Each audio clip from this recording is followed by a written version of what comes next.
So guys, magandang umaga sa inyo guys, no.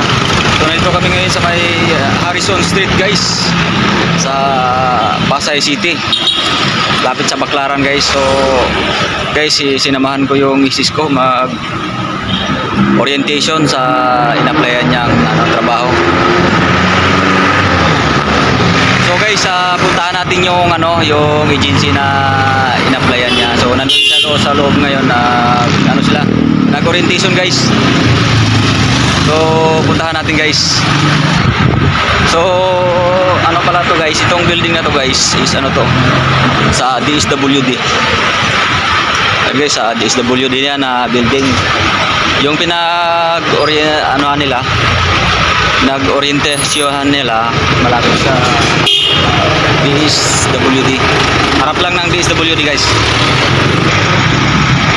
Guys, ito pala yung building na pinag-orientasyon na Forza Agency. The Forza Agency guys, yan po yung misis ko, nag-orientation sila ngayon. So maghintay tayo dito sa labas guys na mga ilang oras siguro guys. Abutin tayo ng tanghali dito guys kasi mag-orientation sila. So guys, thank you for watching guys. Gandang umaga.